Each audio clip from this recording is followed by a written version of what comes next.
Antes de comenzar, quiero dar un agradecimiento especial a la gente de Ioná que nos está hospedando y que nos hace sentir como en casa, como cada vez que nos toca venir. Y en especial hoy a nuestros 4 disertantes tenemos a un infiltrado de Basilea que va a estar hablando de algo muy importante en todo esto que es el contexto. Así que les agradecemos a todos los que nos están acompañando del otro lado. Cerramos el mes aniversario de la independencia de Israel con ni más ni menos Karina Mariani, Guillermo Laferrier, Jorge Vigo, Juan Ostrowski. Para nosotros es un placer inmenso, así que los vamos a estar escuchando atentamente. Bienvenidos y muchísimas gracias por la noche que nos van a dar en el día de hoy. Todo suyo. Bueno, la regamos. Yo tengo que agradecer también a los amigos de Basilea, a todos los presentes. Esto que hacemos nosotros se llama Historias Bélicas, contamos historias de batallas, historias de guerra. Nos convocó la gente de Basilea para, en este marco de festejos, contar la guerra de la independencia. ¿Quiénes somos nosotros? Yo soy Karina Mariani, ¿qué tal? Gracias por venir a todos y mis geniales compañeros. Jorge Vigo, ¿cómo va? Muchas gracias y gracias por la invitación. Guillermo Laferrier, ahí. Hola, como diría una frase importante, pero bueno. Y Juan Ostrowski. Gracias. Bueno, vamos a ver cómo sale esto, porque nosotros no lo hicimos nunca así, que nos vieran. No, Vamos es a ver. más, siempre bloqueamos la... Exactamente, no se nos vea, así que vamos a ver, téngannos paciencia. Guille, largamos. Vamos a hablar de la... Tengo cierto pudor de decirlo, pero vamos a hablar de la guerra de independencia de Israel del año 48. Y tengo pudor porque estoy en este ámbito donde me parece que ¿qué puedo decirle yo? ¿No?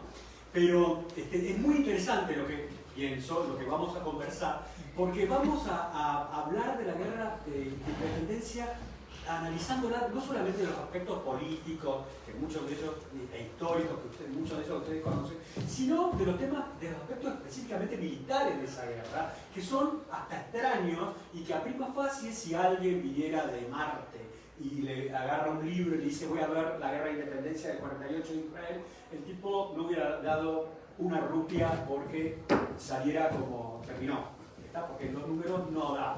Y vamos a tratar de darle una explicación nosotros, de que no estamos muy de acuerdo con esa explicación, pero de por qué salió como salió. Así que a eso vamos. Bueno, ¿seguimos o pasamos a Juan? Empezamos a Juan. Dale. Vamos a la parte política. Bueno, Juan nos va a dar como un contexto. Nosotros nos interrumpimos todo el tiempo, y después si quieren hacemos... La palabra la dice Karina. Yo, pero todas, las tengo anotadas por si me olvido alguna. Juan. Perfecto, yo aporto el decir Israel. Claro, Así que bueno.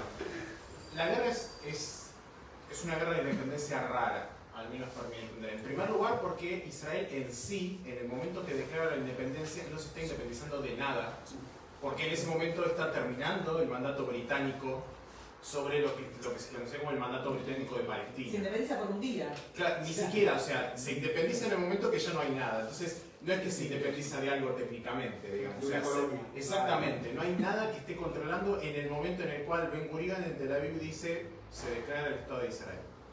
Entonces, eso es muy interesante porque en general lo que conocemos de las guerras de independencia son las guerras de independencia latinoamericanas, donde hay un territorio, sea en el caso nuestro español, o sea Portugal en Brasil, o sea Francia en Haití, Inglaterra en Estados Unidos, donde hay una potencia colonizadora en ese momento. Israel como que viene a ocupar un vacío de algo que no existía, porque tampoco el mandato británico deja nada. El mandato británico termina el 13-14 de mayo de 1948 y no hay nada, no es como por ejemplo en el momento de la India. ¿Es la historia esa que terminaba el 15 pero fue a Shabbat? ¿Lo declara el 14 o eso es mito urbano y cualquier cosa? No recuerdo, realmente no recuerdo si era Shabbat el día del 14. Impresionante que sepa yo eso. Vamos a pasar a la primera. No, pero vos fíjate que él está mencionando, vos lo inspiraste ahí, ¿no es cierto? Que está en la independencia de Israel y está casi un año, ¿no es cierto?, después de lo que fue la India. Que fue el gran problemón que tuvo realmente el Reino Unido, ¿no? Bueno, ahí este estaban tema todas. para eso, Claro, estaban todas. ahí sí por un día, Pakistán y la India hacen su independencia un día diferente porque ya se venían odiando de entrada. Así Arrancaron todos los actos escolares. Exactamente. Y ahí arrancaron con una guerra, y casi lo mismo que le pasó a Israel, con una guerra entre ellos al mismo tiempo de independencia. Rarísimo te interrumpimos, nunca nos pasa. Nunca más. Pero bueno, Israel en realidad, por ejemplo, hace mucho algo parecido en ese sentido, porque en relación al Día de la Independencia hay un montón de días festivos muy importantes, de lo que son los días festivos que no son relacionados con la religión, porque no mucho antes es Yom HaShoah, o sea, el recuerdo de los caídos de los muertos en el Holocausto, y un día anterior el mismo Estado de Israel declara el Día de los Caídos en las guerras, en los actos terroristas, digamos. Entonces, el día en sí, que en realidad se rige por el 5 de Iyar, que es en el calendario hebreo, genera como todos los otros días alrededor, digamos. Entonces, ese que está ahí es Theodor Herzl, que es el ideólogo del sionismo político, digamos, y lo que está atrás, los mapas siempre son de Jorge, así que es el Imperio Otomano. No siempre. No siempre. No siempre. Es lo que es. Guillermo también es proveedor de mapa. Entonces, y lo que está atrás, bueno, es la bandera de Israel, digamos. Ese es el Imperio Otomano cerca de la guerra, digamos. Sería como principios del siglo XX. Exactamente. En donde lo que es, de lo que vamos a hablar ahora, es lo que está al sur y a la izquierda de la bandera, que es toda la zona arriba del monte Sinaí, y que llega hasta un poco debajo donde está Damasco, que ahí se llega a ver que es la capital de Siria. Si le damos un minuto al Imperio Otomano, le pegamos un poquito. Sí, yo iba a pasar a... ¿Quién va? Jorge, sí, Jorge. Dale. Sí, la cuestión con el Imperio Otomano es la siguiente. El Imperio Otomano tiene un problema, muchos problemas. Tenía varios siglos el problema. Sí, pero respecto de la región específicamente, no tiene tranquilidad ni seguridad para controlar ni a judíos ni a árabes. Les tiene más miedo a los árabes, realmente. ¿Por qué? Y porque los árabes tienen una organización militar un poco más belicosa, porque están incluso incluidos en la organización militar turca, aunque muy limitadas. Y la caballería, por ejemplo, nunca ha pasado entre 500 árabes todos juntos.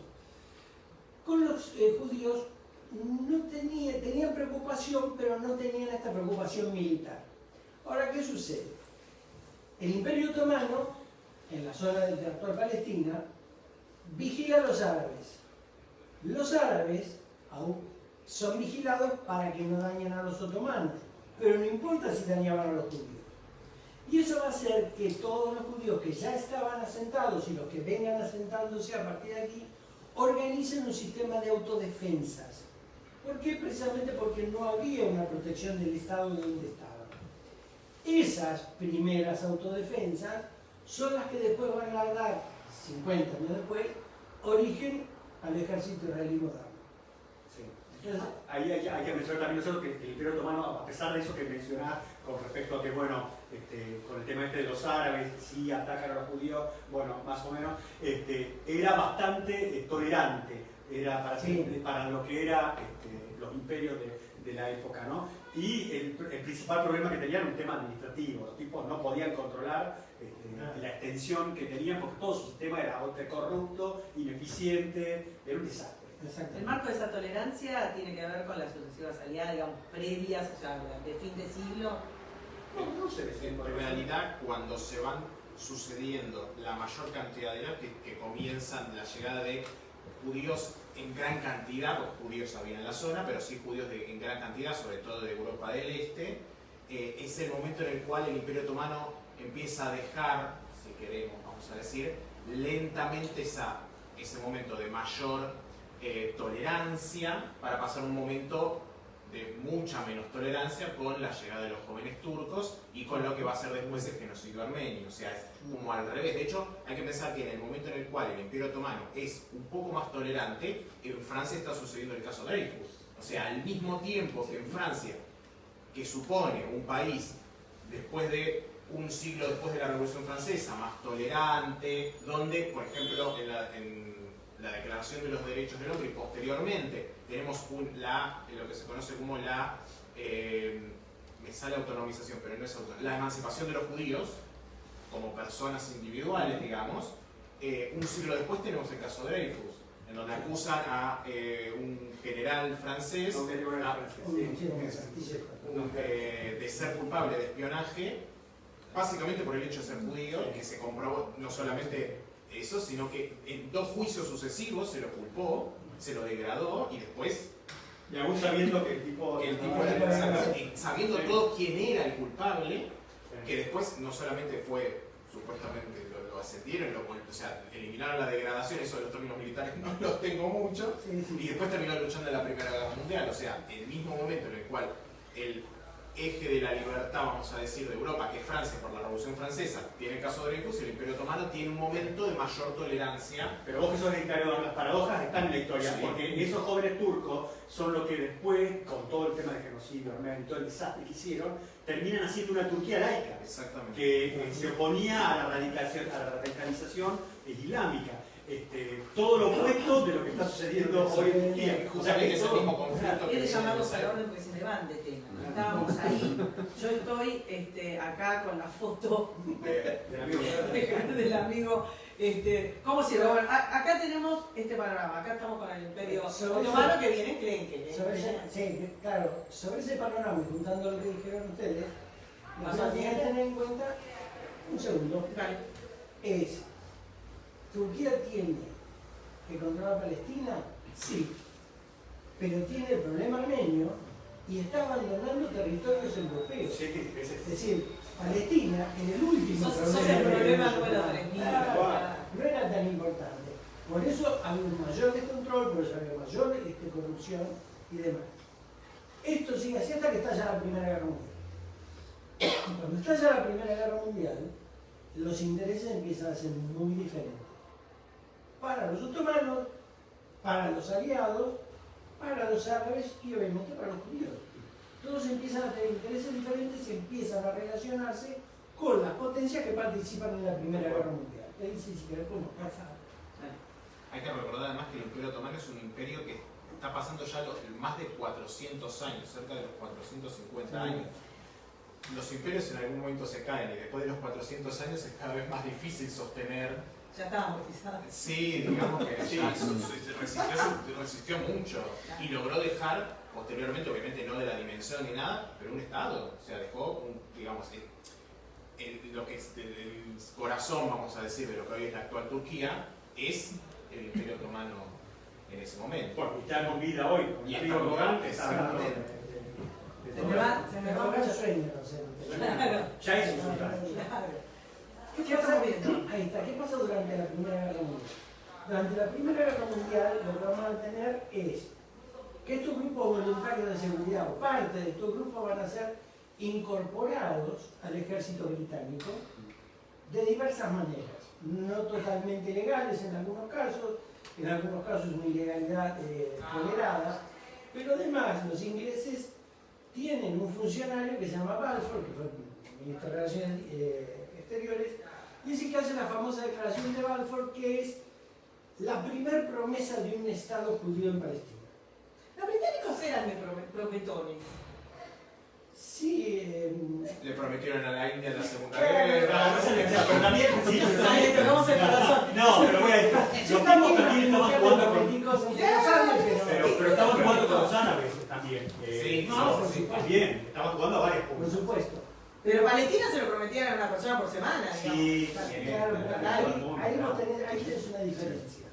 Una cosa es que vos tomaras la gente de los asentamientos judíos locales, que ya tenía una organización social propia y que eso te permitía incorporar una organización militar más estructurada, que incorporar a los árabes que no tenían ese tipo No, de los usaron, a los árabes los Los usaron directamente. Ya, hasta que Loren se dio cuenta de para qué servían, es decir, eran dos servicios diferentes. Los árabes servían para un tipo de guerra no, ahora eso. y los judíos en este momento para los ingleses servían para un tipo de guerra más regular. Entonces, digamos que las autodefensas libres, ilegales o independientes, ahora empiezan a recibir una instrucción militar formal.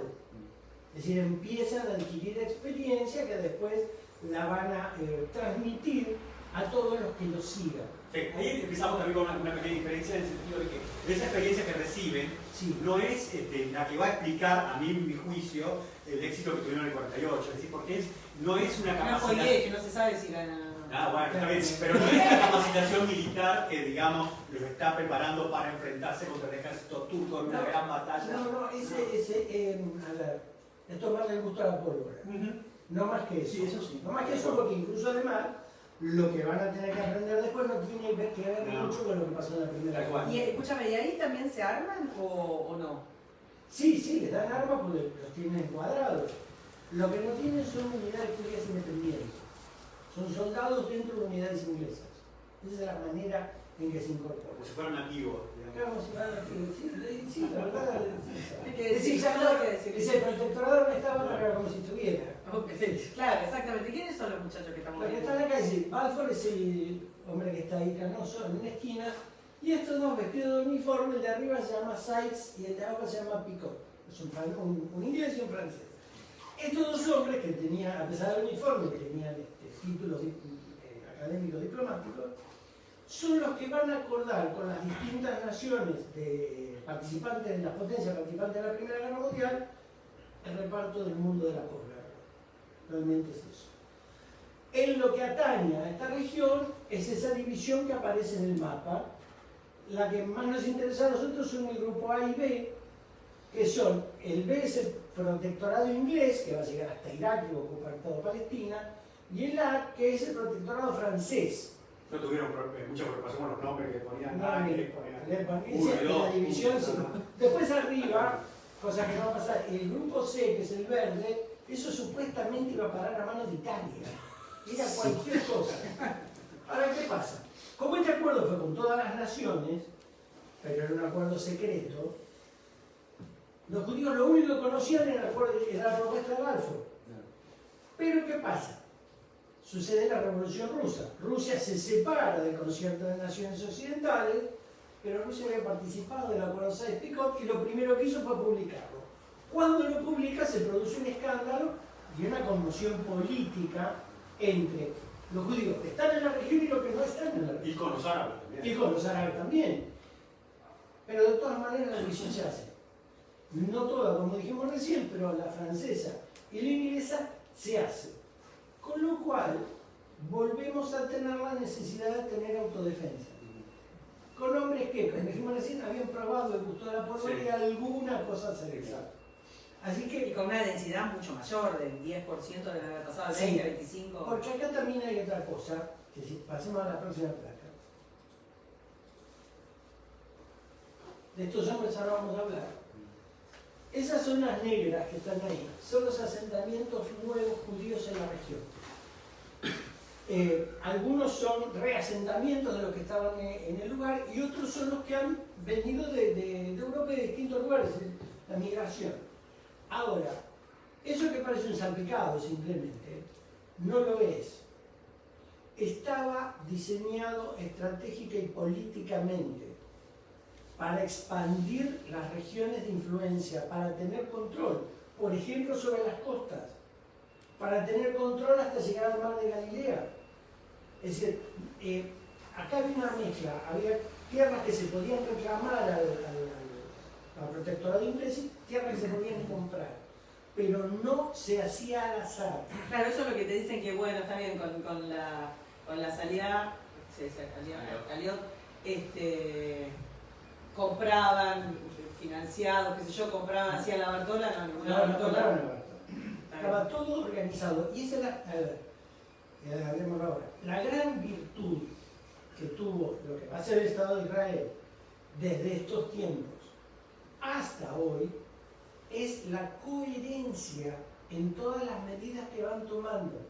Y que es una coherencia para los resultados inmediatos como para los resultados a largo plazo. Porque esto es un plan de largo plazo. No sabían cuándo iban a necesitar tener este diseño estratégico, pero ya lo estaban armando. Y así van a continuar haciéndolo. ¿Qué va a pasar? El protectorado va a tratar de controlar lo que hay. Es decir, y lo que hay en principio son el roce inmediato que es entre árabes y judíos sobre la posesión de las tierras. En este momento, y después va a haber un problema con eso, hay más árabes que judíos. En este momento, para 1930, hay menos del 30% de la población local judía. Eso va a ser tomado después por los ingleses como un instrumento para limitar la posesión judía en la zona. y tratar de beneficiar territorialmente a los árabes. No va a resultar, pero va a ser un intento. Motivo por el cual se va a promover cada vez más la migración de judíos a la región. Ahora bien, subsiste el problema de que los judíos siguen estando socialmente más organizados y los árabes no. Eso hace que los ingleses tengan más facilidad Cultural. sí, cultural para interactuar y controlar. Los judíos siguen y eventualmente poder hasta negociar cosas que con los árabes. Entonces lo que van a promover es organizar las defensas judías. Y van a llamar, para hacer eso, a ese hombre que se llama Charles Wingate. Déjamelo, amigo. Y ese es tuyo. Sí. Wingate es un error del sistema. Ese tipo no podría haber sobrevivido en el ejército británico. Porque era, no respetaba grado, no le importaba ante quién estaba. Un free rider. Sí, era un hábito. El tipo decía lo primero que le venía a la mente, ante quien fuera, y si tuviera frente a un general, le importaba tereberines, todo. Así le iba. Le pegaban por todos lados. Él zafa de todo esto, él zafa de todo esto porque se encuentra con un tipo como Churchill, como primer ministro, y dice, este tipo es raro, me gusta, lo traigo. Y si no, estaba en la vía muerta totalmente, todo el mundo lo detestaba. Pero en los tiempos que están hablando ellos, el amigo Wingate estaba en Palestina como oficial de inteligencia, ni siquiera era el jefe de inteligencia, era un esbirro más de lo que escribían dentro de la Oficina de Inteligencia Militar Británica. Pero le había caído bien al general Wavell, que era un general británico que fue después importante durante la Segunda Guerra Mundial, aunque lo cepillan también, pero bueno, le cayó bien y le dice, Wingate, vos que sos un tipo medio extraño, hacete cargo de todo este tema de darle capacidades a los distintos kibbutz, colonias judías, para poder defenderse. Y el tipo toma tan en serio todo eso que el ejército de Israel lo considera el padre de sus fuerzas especiales. El padre de su comando para ellos es este pibe que está ahí arriba, Wingate, que es un enloquecido. Aparte era mesiánico, él creía que Dios le hablaba a él y que tenía una misión divina. Era un personaje, un enfermo. Pero logra darles un espíritu muy particular a esas tropas porque les enseña a cómo combatir, a cómo utilizar el terreno. Les hace aprender cómo combatían los árabes, es decir, el tipo hace entender bien cómo podían defenderse y cómo poder ser ofensivos con pocos elementos, hacer ingeniosos, un montón de cosas. Y eso solamente en un mandato como británico pudiera haber sobrevivido, porque en realidad se sobreexcedió en lo que hicieron. Se sobreexcedió con la protección, porque una cosa era general, ahí terminó, general Wavell, que le daba manija para que lo hiciera, pero estaba por fuera del sistema político, ¿me comprenden lo que quiero decir? Pero bueno, es más, Dayan lo considera casi hasta uno de los padres del ejército de Israel, a este niño que está ahí. Sí, después va a morir en el año 43 con los chinos. Moshe Dayan dijo, todo lo que sabemos no lo sé. Exacto, señores. Es maravilloso. Y encima, era un oficial que venía del cuerpo de artillería británico, o sea, nada que ver. O sea, los artilleros en los ejércitos son como nerds que hacen matemáticas, cálculos extraños, viven así. Y este tipo era un molde totalmente diferente. Era una cosa, por eso era un error del sistema. Sí, que el sistema lo iba a triturar. Sí, hay dos cosas. Avalando lo que vos decís. Una de las ventajas que creo yo que tuvo Wingate para tener tanta libertad es que este movimiento de organizar fuerzas judías proviene de un lugar extraño, que es de Irak. La compañía petrolera iraquí quería proteger los oleoductos que les permitían sacar el petróleo por el Mediterráneo. Entonces ellos financiaron todo. Yo creo que eso facilitó la falta de control de Wingate. Y el tema, las fuerzas Gedeón, mi mente funciona de manera fraccionada, pero él era un enamorado de Gedeón, de la historia esa de de la Biblia de Gedeón, que el tipo lo mandan a generar una fuerza, ¿no es cierto?, para pelear, no me acuerdo contra quién, ¿no es cierto?, y el tipo quiere preparar un ejército grande. Y alguien, les digo, desde el cielo le dice, no, un ejército grande no, seleccionar solamente 300 tipos. Sí. 300. Y eso es, los comandos en el mundo lo consideran a eso el mandato de los cielos para generar ese tipo de fuerza. Una cosa rara. Sí, además porque el mesianismo de Wingate era sobre el Antiguo Testamento. Sí, era. La pasión que él tenía era esa.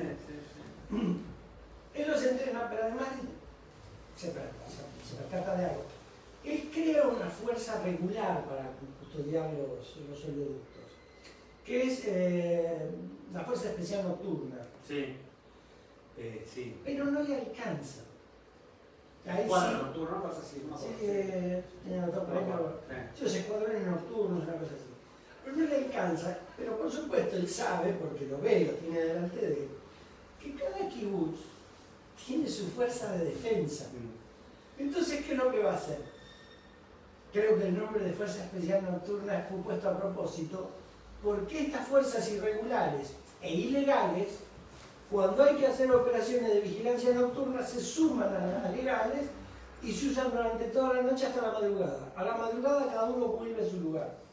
Es decir, hay una gran libertad, pero aparte hay un ingenio brutal en Wingate para aprovechar todo esto. Y otra de las cosas que hace Wingate es trabajar con este hombre, Yitzhak Sadeh. Yitzhak Sadeh era un veterano de la Primera Guerra Mundial y era en ese momento un militar muy apreciado para los judíos, muy reconocido. Y pasó una cosa que pasa muy rara vez en la historia militar, que es que dos jefes de igual categoría se lleven bien. Sí, es cierto, no pasa nunca. Fíjate de esa historia. Tiene un montón.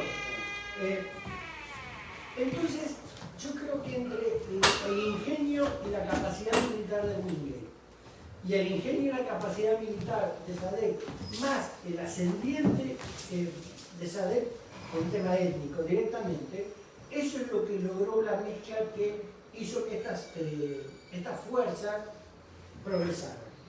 ¿A dónde fuimos a parar con esto? Cada kibutz mejoró su sistema defensivo, totalmente. Fue más fuerte y eso hizo que... Más ofensivo, ya no esperaba que le Claro. con los palos, sino Es que decir, iba a- hacer lo que después, bastante después, van a llamar los propios judíos la defensa activa. Claro. Es decir, nosotros nos defendemos, pero si vemos la oportunidad de lanzar un ataque para evitar que nos ataquen a nosotros, lo vamos a hacer. Y ahora me perdí, porque claro, a esta edad no se pierde. Problema de la vejez. Eso es. Quería tocar Sí, sí.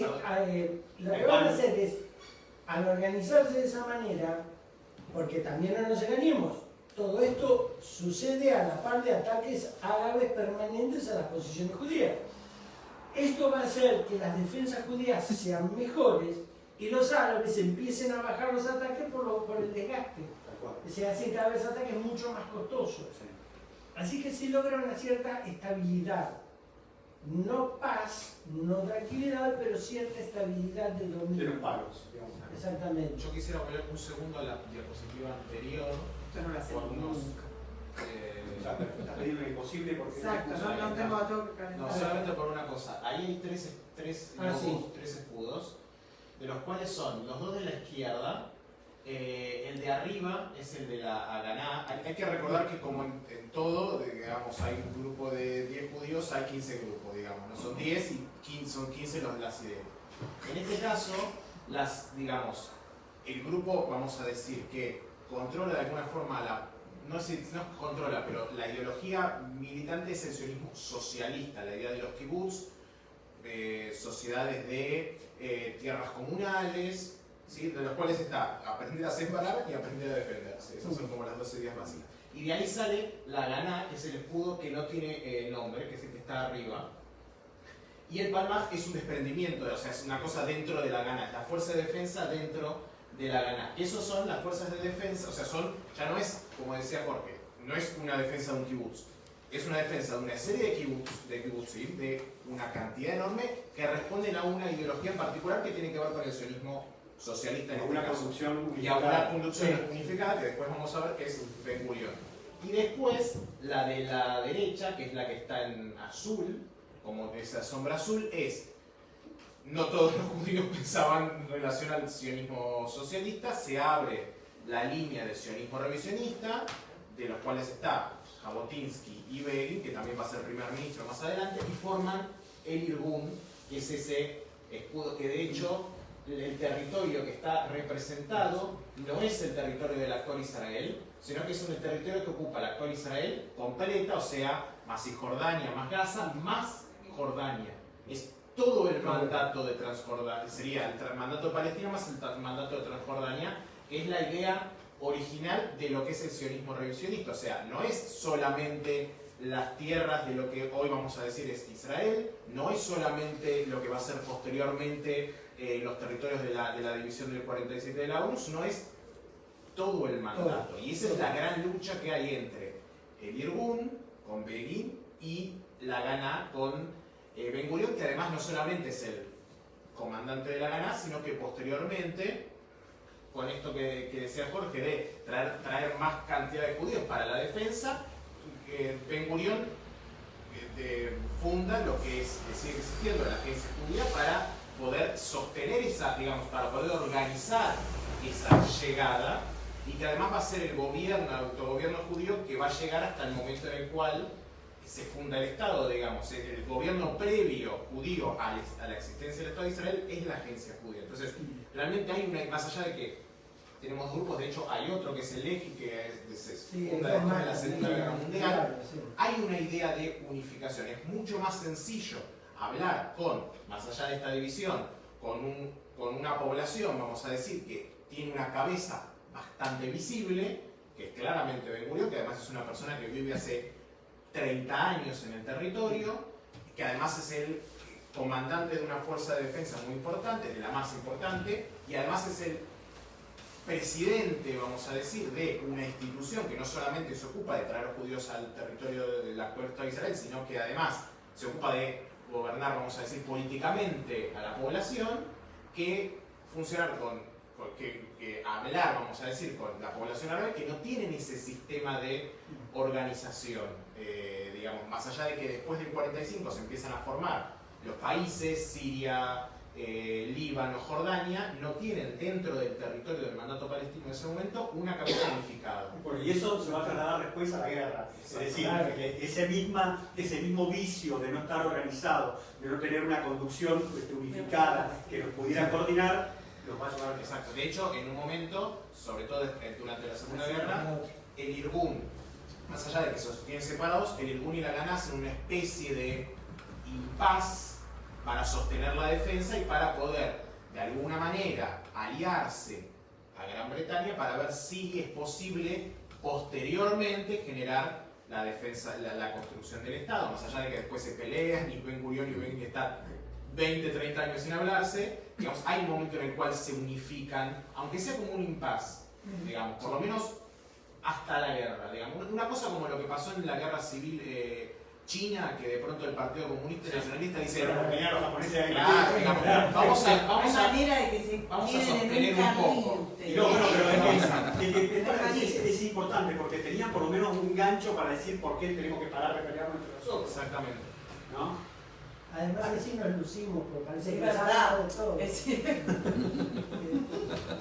Ahora, todo esto que estábamos hablando llega hasta el 39. En el 39 los ataques árabes empiezan a bajar, por lo que decíamos, el problema del desgaste. 39 empieza la Segunda Guerra Mundial. Y con el inicio de la Segunda Guerra Mundial tenemos dos problemas. Hay un informe, el informe de Peel, que era el secretario de Estado británico, de una eventual división del mandato para cuando el mandato británico tuviera que terminar. Pero paralelamente apareció un informe que después se lo llamó Libro Blanco. Eso les iba a consultar. Claro, ¿qué era lo que decía? Mientras Peel está hablando de una división territorial, no importa quién satisfacía o no. Perdón, antes de seguir, me parece interesante ver qué es lo que decía Jorge. El territorio naranja, que supone un Estado judío, está muy relacionado con los lugares en donde estaban los asentamientos. Claro, nadie sabe, porque realmente Peel no dejó un informe exacto marco de eso, si se basó en eso, pero hay una coincidencia casi exacta. Pero ¿qué pasa? El informe blanco planteaba otra cosa, que es algo que mencioné yo hace un rato. ¿Por qué no dividimos según la cantidad de pobladores de cada etnia? Si son árabes o si son judíos. Y eso generó un escándalo, que obviamente, al no haber un Estado, sino una agencia, no sabían qué hacer. ¿Por qué? Porque por un lado tenían el mandato de Balfour, que era bastante bueno inicialmente. El planteo de Peel, que era, si no aceptable del todo, podía ser un principio, pero esto que era un obstáculo terrible. Pero al mismo tiempo, estaban los nazis en Alemania en plena guerra. Pero hay un problema más, te sumo, que a diferencia de la Primera Guerra Mundial, donde se peleó en esa zona, en la Segunda Guerra Mundial, esta zona no era una zona, específicamente la Palestina, un lugar donde se fuera a pelear. ¿Me comprenden? Salvo las operaciones en Siria contra los franceses que hicieron y las operaciones en Irak, nada más. No hubo un escenario. Entonces, para los británicos, todo este tema de el mandato sí, mandato no, era prioridad 37.500. No le era relevante. Si bien para la población judía era un tema, no había cómo mechar eso en la agenda del gobierno de Londres ni a palos. Entonces, ¿qué es lo que pasa? ¿Contra quién pelearnos? No se planteo. No va a dar la solución. Los israelíes y los judíos van a combatirían contra los nazis como si no existiera el libro blanco. Y combatirían contra el libro blanco como si no hubiera guerra. Bueno, la India hizo más o menos lo mismo. Más o menos la Segunda Guerra Mundial. lo mismo. ¿Por qué? Porque era la solución política correcta. Claro. Era lo que permitía sobrevivir y mantener lo que ya se tenía. Es decir, era una dosificación de hostilidades hacia un lado y hacia otro en función de conservar lo ganado y tratar de multiplicarlo. La verdad que el planteo es brillante. ¿Es el libro blanco el que impide, el que pone coto a la migración de judíos hacia Palestina o no? No directamente, pero empieza ahora empieza la limitación. También hay una cosa cierta. Esto del conteo también es anterior a Balfour. También se quiso hacer antes del planteo de Balfour. Es decir, Andás en un censo ahí, ¿no? ¿qué? Claro, sí, pero no solo eso. Sino Yo creo que era más fácil. Claro. Lo que pasa es que No, mejor organizado está seguro. hay un tema. Es como la división de la India. Sí. La dividimos por la geografía, la dividimos por los No, pero habitantes. la India fue un chino, así directamente. Sí, No se vayan, muchachos, volvamos a hay una historia que dice que ya estaba hecha antes de que llegara el último virrey. Mal ¿no? pensado, pero no, sí, Pero, entonces, ¿qué sucede? Con este planteo, bueno, hay una guía para poder manejarse. Los ingleses empiezan a incorporar regulares judíos, incluso en unidades judías, llega a haber brigadas. No, la RAF también. Y en la RAF también, en toda la fuerza. Una brigada, para tener una idea, una brigada en esta época puede ser unos 3.000 Hay o una 4.000 persona personas. que me preguntó hace ya unos meses, una persona de la comunidad, ¿qué había sobre la brigada, una brigada judía sirviendo en el ejército británico como tal? No encontré nada, una mención muy superficial, pero nada, más mucho a mito me pareció. La versión es muy superficial, se la menciona peleando en el norte de África. Para mí debe haber sido algún contingente, a un contingente de estos que vos regulares que vos decís, y que los tipos le pusieron brigada, le subieron al nivel para, pero no, digamos, para generar una leyenda. Por exactamente, pero no nada. De todas maneras, esto voy a decir, volvemos otra vez a la preparación militar de los judíos de la región en manos de los ingleses. Sí. Siempre hay una continuidad ahí, ¿no? Y muy bien aprovechada, por cierto. Cuando termina la Segunda Guerra Mundial, obviamente la inmigración es superior, ¿no? No sé cuántos abandonaba Alemania. Y el tema es que ahora no hay dinero. ¿Por qué? Porque todo esto que nosotros estamos contando, la primera parte financiada por el petróleo iraquí, que era británico obviamente, o el dinero británico para financiar y equipar estas fuerzas militares, regionales, o sea, africanos del norte de África, bueno, ahora terminó la Segunda Guerra Mundial, se acabó la plata. para los intereses, para acabar la plata. Claro, entonces los ingresos no podían financiar esto, que incluso, para que tengan una idea, cuando se hacen las primeras unidades en los 30, judías para protección, eran contratadas a sueldo. No era un acto vocacional o se le pedía como favor comunal o lo que sea, sino se pagaba. Bueno, no había plata. Pero ¿qué sucede? Ya a esta altura hay una mayor organización, gracias a la agencia judía, la Gerani y demás. No, y venían también muchos judíos que habían muchos combatido que la venían. guerra y traían el Claro. know-how de toda la historia. Entonces el tema es, ¿cómo hacemos para continuar el modelo si no tenemos plata? Y la solución, la verdad,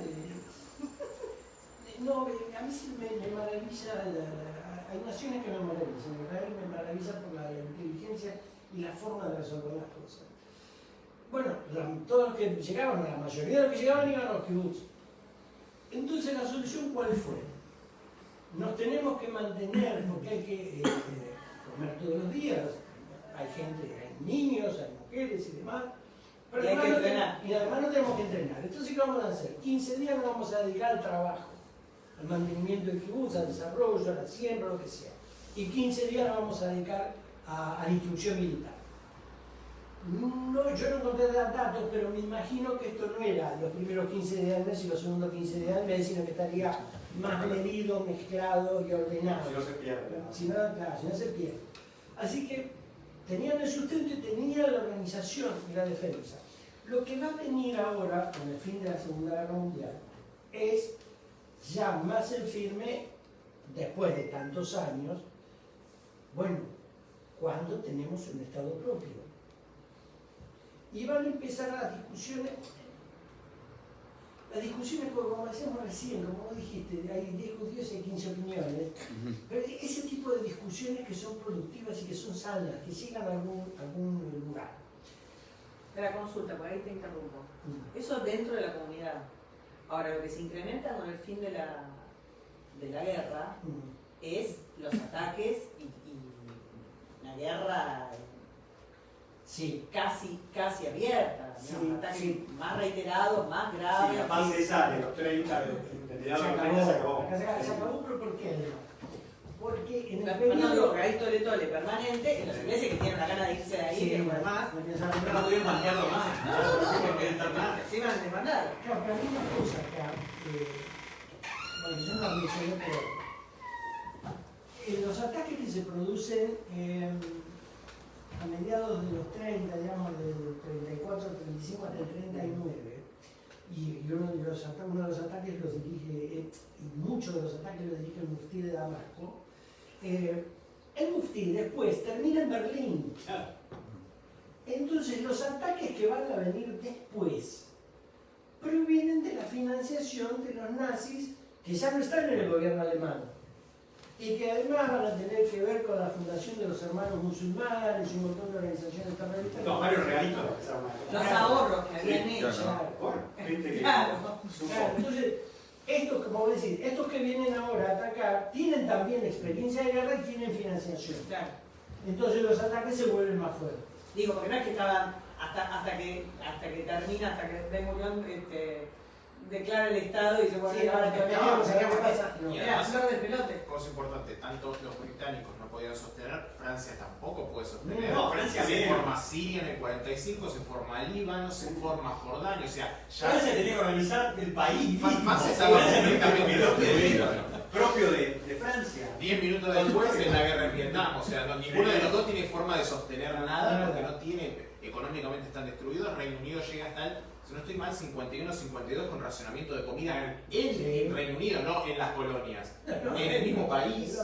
Entonces ninguno puede sostener ninguna de las dos cosas. Y además el hecho de que se estén formando estados como Siria, Líbano, Jordania, ya son estados árabes, ya son estados reconocidos por la ONU, porque la ONU se forma a fines de la Segunda Guerra Mundial. Tenemos una población judía que quiere formar un estado, pero que no es un estado oficialmente. Por tanto, por ejemplo, la llegada de armas es ilegal. contra estados que son formados, que son aceptados, que están dentro de la ONU y que por tanto tienen la capacidad de comprar armas de forma legal. Que son los estados que se van a venir encima apenas venga de Y Egipto que ya existía, claro, Egipto que ya existía de antes. Lo que va a suceder ahora, además de tener que reorganizar todo esto, es cómo seguimos peleando. Ahora desapareció. Voy a pasar a si querés. No sé si es el equipo, pero para mostrarnos. Claro, para que la gente vea. ¿Cómo seguimos peleando? Y el planteo, que esto es lo que va a tener el Rosen de Havana y Irgun, es. Juan Milita Ben Gurión permanentemente, ¿no? No, Soy más beguinista, acá hay un problema. El tema es, si atacamos mucho a los árabes, los ingleses se nos van a venir encima. Si atacamos demasiado a los ingleses no se van a ir. Y probablemente terminen en una alianza con los árabes. Entonces empiezan a medir y a proyectar cómo hacer los ataques. La gran diferencia va a ser, el Irgun quiere practicar un terrorismo abierto, digamos, o libre. Pero la Havana lo que propone es lo mismo pero sin matar. Si la política es no matar, realizar atentados con la menor cantidad de bajas posibles, destruir cosas, infraestructura, y demás, para evitar matar gente. Ese va a ser el roce. Esto no quiere decir que va a haber muerto de un lado y del otro lado no van a hacer nada, pero va a haber coordinaciones y discoordinaciones, digamos, para desarrollar esto. Mientras tanto, ya que lo tenemos acá, hay que comprar armas. La mayor parte de esto es contrabando. Hay armas que las van a recuperar de los países vecinos.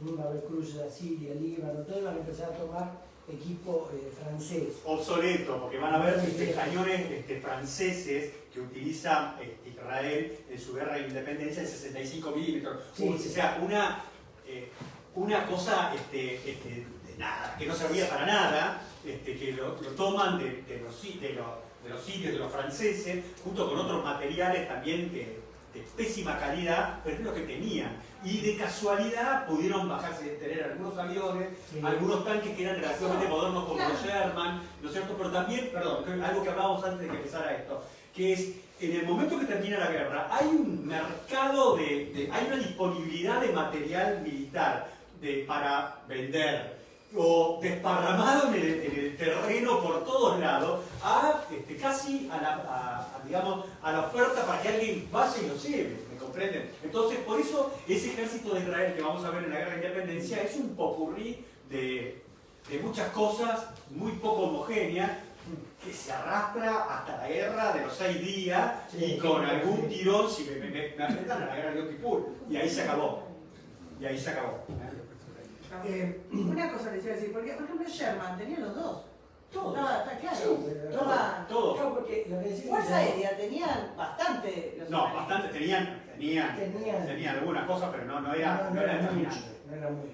Y tenían la suerte de que lo que tenían los países árabes era escaso, también escaso y de poca calidad en cuanto a los tipos, a los pilotos. El mercado de armas que se arma tiene algunas particularidades.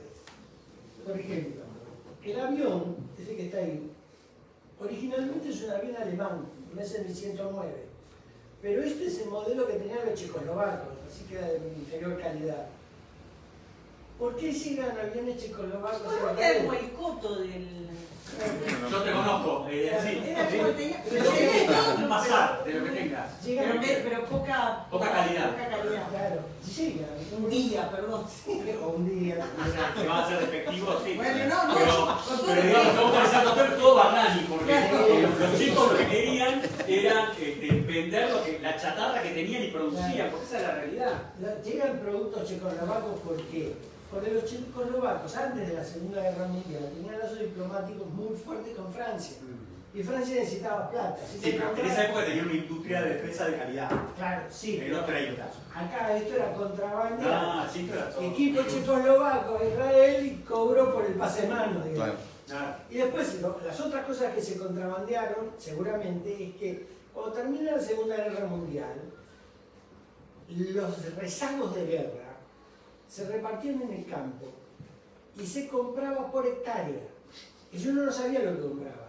Los Sherman que compramos nosotros, y que todavía están en alguna exposición por ahí, se compraron por hectárea. Por lote, el estado en que están, así esa es la definición que Primero está. que vos Voy comprás. ahí y en el estado en que están, entonces este arranca, este no arranca, este tiene que ser trabado, este anda de casualidad. Algunos llegaron acá, inclusive, los que llegaron garantía cero. Algunos llegaron con una pistola Luger alemana de alguna tripulación de un tanque que se piratearon, claro, una pistola, quedó guardada por ahí, se olvidaron de buscarla y llegó a la Argentina así. Claro, y además el loteo no era que yo compro esta hectárea de Sherman. No había Sherman, tanques alemanes, un Jeep, 3 ametralladoras, había cualquier cosa. Claro. Pero se compraban a ojo, más o menos lo que yo quería. Y después ensamblabas, esto que no sirve, canibalizar se llama. Es así, lo que sirve de este se saca para armar, es un rejunte, un Frankenstein, así. Que después te voy a decir, después aquello de allá arriba es un cañón antitanque inglés, esto ha quedado rezago del mandato. Y estos vehículos blindados son ensamblados en Israel. Ellos tenían dos, tenían estos semiorugas, así con ruedas y después con oruga atrás. Con oruga. Semiorugas, digo, de este Después tipo de... había uno que creo que hay una foto más hacia el final, había uno que se llamaban Butterfly, que eran puestos de mando. Ah, sí. Bueno, era Pensé muy que iba a hablar de interesante. ópera. Era, te digo, Acá tengo, no sé si estamos buscando esto. ya que estamos, después vamos a hablar de este camión que es muy interesante.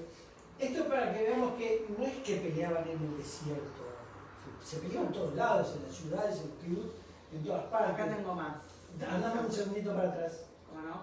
Hay una mujer, la incorporación de mujeres a la lucha, que son muy importantes para la época, porque ningún ejército del mundo en ese momento lo hacía, salvo el ejército soviético. Sí, y esa ametralladora que esta chica está tirando ahí es tan peligrosa para el que está delante como para ella que disparaba, porque era un desastre. Era una ametralladora que tenía una tendencia a explotar o a trabarse, era llamada a moverse. Ahí como la estaba usando iba a pasar a la fila de Moya Dayan. Sí.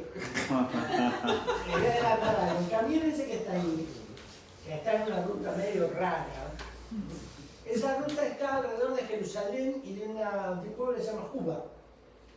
Eso se llamaba el Camino de Birmania. Si alguno vio una famosa película en que trabaja Kirk Douglas, que es un coronel americano que va a ayudar al ejército israelí, y hacen un camino extraño, es este camino, para poder abastecer y controlar las regiones. Tengo una pregunta, ya que hablaste del rol de Checoslovaquia, ¿qué hay de cierto o de mito en que el Estado de Israel se funda gracias a Estados Unidos? Que mucha gente dice eso. A ver, en lo que hace a la Declaración de Naciones Unidas, tanto Estados Unidos como la Unión Soviética apoyaron. Los Y dos armamentísticamente, promovieron. desde lo militar, desde lo armamentístico también, ¿o no? Para eso para mí es un mito. Pero ese tema que te dijo recién Jorge de el apoyo tanto de la Unión Soviética como de Estados Unidos, y pasa también para India, porque es un espejo, casi tipo Plutarco, vida paralela. Eso explica la posición de Israel con respecto a Estados Unidos, con respecto a Moscú, en todo tiempo. Es una relación de conveniencia, pero no de un matrimonio bien avenido. Es una cosa que me va conveniendo con...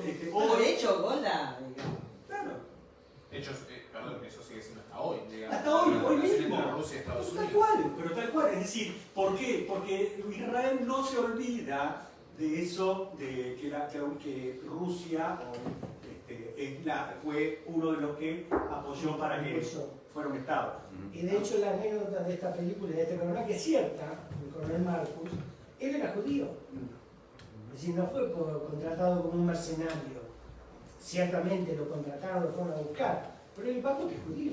Es decir, ese es el planteo. Pero no es una operación de la CIA, ni de No, identidad. eso, al menos yo no he tenido nunca ningún dato concreto. Pero el camión ese tiene una ranura, ¿viste? Es para que no es un camión ambulancia. Ese que está No. Es un camión tipo tanque trucho, Sí. pero tanque en fin. Es decir, está blindado y ven que tiene como una ranura arriba de la estrella. Eso es para que los tipos saquen el arma de ahí. Eso se llaman aspilleras en los vehículos blindados. No era para andar sobre su casa. Puede ser, o para el censo. Claro. que mandaba. No era electrónico. Todo pensaba. Tenía- ¿Querés que siguiente. paso? Esa foto que está en un pueblo con bolsas de arena y demás. ¿Dónde ¿Cuál? es? ¿Esta? Sí, la de abajo izquierda. No tenía, yo no tenía referencia. No tenía referencia. Ponemos un poco atrás. Sí, Están volviendo el de arriba es Mersiva. La foto de arriba es Mersiva. Sí, Y exactamente. los fusiles, fíjense, son fusiles Zenfield, a la derecha, allá arriba. Sí, esto es un fusil de Son fusiles británicos. de entrenamiento. Un fusil que nace antes de la Primera Guerra Mundial, ¿no? Los británicos lo siguen usando durante la Primera y la Segunda Guerra Mundial, la usan inclusive hasta la operación, ¿cómo se llama? En el 56, cuando El mosquetero. el mosquetero, cuando Bad cae junto con Israel por el tema del canal. Un fusil que, a pesar de ser manual, que se cargaba, es decir, cargaba 8 tiros, no me acuerdo, una cosa así, y uno ponía la munición moviendo el sistema a mano. Pero entrenaban tan bien los británicos a sus soldados, ¿no es cierto?, que en un combate en la Primera Guerra Mundial en Mons, los alemanes que se enfrentaron por primera vez a los pibes de estos con este fusil, pensaron que habían chocado contra británicos armados todos con ametralladoras. Y no era que estaban con ametralladoras, sino que los tipos estaban entrenados a disparar muy rápido y precisamente. Eso era un fusil muy Y bueno. ese es el entrenamiento que llega acá. En la foto de arriba hay dos cosas muy interesantes además. El vehículo semioruga que vos mencionabas recién, Sí, y Guillermo. oruga atrás. Es de goma la oruga. Y el avión que está arriba. Es un Piper. Peter. Piper, como lo quieran llamar. Se usaba para observación a un riesgo brutal, porque Está armado. obviamente no tiene ninguna protección y está armado, pero también se usaba para bombardeo. Es decir, el piloto llevaba una granada, una bomba y la tiraba para Claro, eso te iba a decir, la eso fue de la Primera Guerra. Sí, no, pero primero la primera guerra, pero... Sí, pero han pasado unos años. Pero mirame la precisión, va manejando y tipo, Y sí. Tony, Sí, vamos. es que la guerra no desprecia nada. Todo lo que puedes usar, lo usas. Esta foto de acá abajo tampoco tenía referencia, pero estaba muy cerca de la otra, donde yo lo recogí también puede ser que por ser arriba. Y ahí abajo, ese camión blindado, que es un camión de mando y que también tiene aspilleras de fuego, ese se llama Butterfly. Es una construcción hecha en Israel con pedazos de otros camiones, se llama Butterfly porque si ustedes miran arriba, Igualitas. se abre para si tuvieran un par de alas. Poético. Y no tenemos más armamento, así que Pero vamos ya. a la... Eso no es que no tenemos fotos, queremos demostrar la utilidad de la guerra. Vamos un segundo atrás porque ¿A dónde? pasamos de luchar por un Estado Un poco a más atrás. ahí, claro, Acá, ahí. hasta ahí, porque hasta ahora estamos hablando de como dijo Jorge, nosotros los judíos están tratando de generar un Estado. Llegamos al 47, llegamos a la partición del territorio del mandato palestino. Hay que decir que el mandato palestino tenía una cantidad de tiempo de duración desde el momento en el cual se instaura en el 18, o sea, son 30 años. Esos 30 años están llegando y es lo que decía al principio, no va a quedar, o sea, la población tiene que regirse de alguna forma. Entonces, lo que tenemos es la partición, que es la de la derecha, ese es el plan de la ONU que se aprueba, que dijo Jorge que Estados Unidos y la Unión Soviética apoyan, que es el que divide el territorio, que es mucho más grande que lo que vimos antes, o sea, la población, el Estado judío es mucho más grande porque se extiende hacia el Negro y hacia el sur hasta Eilat. Todo lo que se ha punteado sería la población, el Estado judío, y todo lo que está, digamos, claro, gris sería el Estado árabe. Y lo que está en negro es Jerusalén, ¿por qué? Porque Jerusalén, por el conflicto, digamos, quedaría como un mandato internacional, en el cual no hay esta división que hubo, que en realidad en forma teórica sigue existiendo, pero que en realidad no existe más, hasta el 67 del Jerusalén oeste para Israel y el Jerusalén este para Jordania, sino que es un territorio que es mucho más grande que la ciudad no es grande como Sí, eso, claro. es mucho más chica, pero es el mandato internacional. Pregunta muy cortita. ¿Cuál es la lengua franca entre los primeros tribus que ustedes mencionaban que se empezaban a interconectar estratégicamente? Habiendo gente de toda Europa, ¿cuál era la En lengua? realidad, la mayor cantidad de... En principio los judíos que vivían ahí en general hablaban árabe, porque era la lengua que había en ese momento. En general la mayor cantidad de judíos que vienen de la Europa del Este. ¿Por qué? Porque es la parte de Europa que empieza a hacer los pogromos y las persecuciones. Entonces hablaban yiddish. Exactamente. Y después, a partir de fines del siglo XIX, con la aparición del hebreo moderno, uno de los impulsos, que es una cosa medio rara, porque en realidad hay una gran discusión con el hebreo, que es el hebreo es el lenguaje de la Torá. Entonces, mucha gente, especialmente judíos de corte más, digamos, ortodoxo, están en contra de que sea lengua franja, porque no sería como, no sé si decir incorrecto o algo así. Pero el hebreo moderno es el que se empieza a impulsar desde el sionismo político.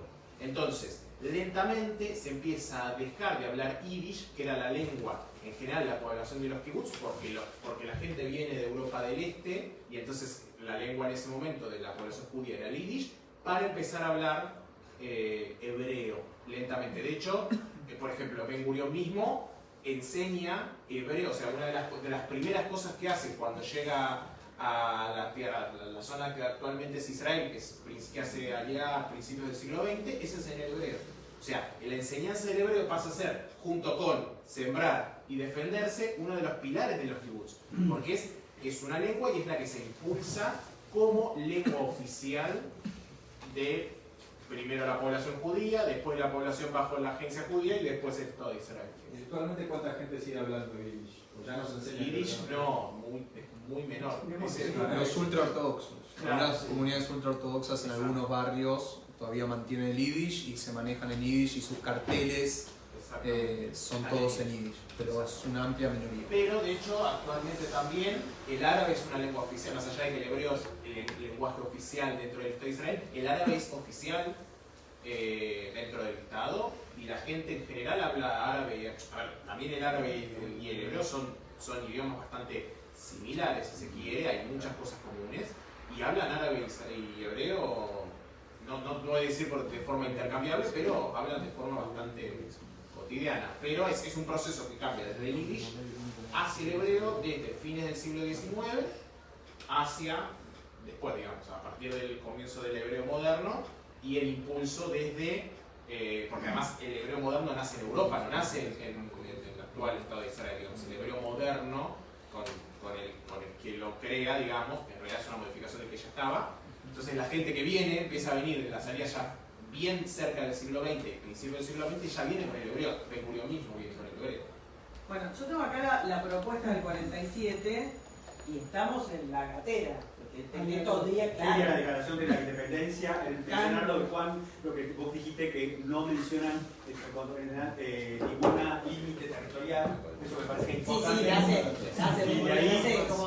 Sí, y darle, ir al tema del ataque de los árabes. Yo quiero hacer una pregunta para aprovechar. Cuando se hablan de los ataques a los judíos y demás, ¿hay un ataque por un nacionalismo palestino o por un nacionalismo más árabe? Yo para mí es árabe. A ver, para mí básicamente árabe. ¿Por qué? Esto es opinable. Porque los palestinos, en realidad, son algo así como la tribu perdida de los árabes, o la tribu desconocida de los árabes. El origen de los palestinos es aproximadamente del siglo VIII a.C. Y pertenecían a lo que llamaban los pueblos del mar, que todavía hoy no sabemos ni quiénes eran. Pero sabemos que era una mezcla de etnias y de razas que pirateaban por todo el Mediterráneo oriental. De esos grupos hay unos que se llamaban Pelset y que terminaron, cuando los pueblos del mar se fueron, porque desaparecieron, terminaron asentándose en lo que eran las costas de Palestina. Esos Pelset le dieron nombre al lugar y son los filisteos. De filisteos y de Pelset, del nombre original, surgió el nombre de palestinos. Pero no son de la familia, digamos, de los árabes. Exactamente. Muy amigo de los jordanos, ¿no? Muy amigo de los jordanos. Pero, pues, yo creo que los palestinos tuvieron y tienen la historia que tienen con los árabes, Porque son algo así como el pariente huérfano del campo que nadie quiere. Y que más o menos Bueno, de hecho, les ocupan lo que les habían prometido. Sí, nada, lo siguen usando para cualquier cosa. Es, en mi visión, académicamente discutible, pero me parece que es eso. Porque además hay otra historia, esto no, acá, si voy a hablar como dicen por boca de ganso, hay en Israel hoy en día una especie de revisionismo histórico, como pasa en todos los países. Y están revisando esto. Y una de las cosas que se está revisando es la posición de los ingleses. En general, la posición inglesa es una posición que siempre fue vista como dudosa. Si estaba más a favor de los árabes, si controlaba a los judíos, pero no estaba muy preocupado, no estaba muy claro qué era lo que quería. Esta nueva teoría histórica, de investigación histórica, dice que en realidad la preocupación inglesa no era ni el establecimiento de un Estado judío ni el establecimiento de asentamientos árabes, sino que no hubiera un Estado palestino. Que no hubiera. Esto es fresco. No sé con qué profundidad, pero mejor dicho, no es que no sé con qué profundidad. No tengo dónde basarlo, porque es una discusión que hoy en día se está dando los historiadores en Israel. Y por lo que se cuenta, se están matando. Como hacemos todos los historiadores con una montaña. Pero le cierra, a los británicos les cerraría, porque dicen, quedo bien con todo, y claro. después te tiro a vos el problemita, a ver cómo... Exactamente. Agarrate con esto que no lo quiere nadie. Bueno, parece que iría por ahí. Voy a llamarlos a Loro porque no hemos pasado un montón de tiempo y no hemos Estamos al dado borde. ni medio estado. Estamos al borde y no le disparamos a No nadie. disparamos, bueno, venimos disparando. Iba a decir que no reventamos a nadie de tiro, pero venimos. Está bien. Bien. Pero Ahora, estamos a punto de entrar en guerra. Virtud israelí tiene un mando civil coordinado perfectamente con el mando militar que de momento no acaba. Sale por ahí. Sí, yo diría que Juan diga lo que, el tema de la declaración de independencia y después yo te pego ahí el link. ¿me puede ir al Museo de Arte? Era el Museo de Arte, ¿cómo que no? Sí, esa es la declaración de la independencia el 14 de mayo de 1948, que es el día que estaba terminando el mandato, digamos. Eso es lo que decíamos. Yo sostengo que era 15. En el momento en el cual se declara, no se está declarando la independencia sobre nada, o porque falta un día, o porque se declaró en ese momento. Lo cierto es que en ese momento como que quedaba un vacío. Tipo Pinedo, digamos. Claro, una cosa así. Algo muy interesante que lo hablábamos antes. Cuando Ben Gurión escribe la Declaración de la Independencia, no pone en ningún momento cuáles son las fronteras. O sea, no dice vamos a hacer las fronteras. Aquí tiene un poco la... Vamos bien. Vamos bien Es eso. una enorme virtud de Ben Gurión, porque eso le permite, yo creo, en parte, que le permite a Israel la capacidad de ser ultra flexible con el territorio que controla. Porque, ¿cuál es el Irgun que decía que había que irse hasta Jordania? ¿Dónde está escrito? ¿Dónde está? Que yo no lo escribí en No, ningún pero esa lado. flexibilidad le sirve como para quedarse con el Sinaí en la guerra de los 6 días Para y quedarse con los entregarla 6 días. después del 73 sin Exactamente. que, salvo algún tipo en Israel salte diciendo no, nadie, pero sin que políticamente sea O relevante. sea, además, algo muy importante, en la declaración de la partición del 47, Jerusalén era un territorio internacional. Entonces, sostener que vamos a sostener la frontera del 47 era impulsar un Estado judío en el territorio de Israel que no controlase Jerusalén. Entonces, sería hasta una contradicción, si se quiere. Y Israel, en el primer momento que puede, toma lo que queda. O sea, toma una parte en el 49 y toma lo que queda en el 67. Yo ahí creo que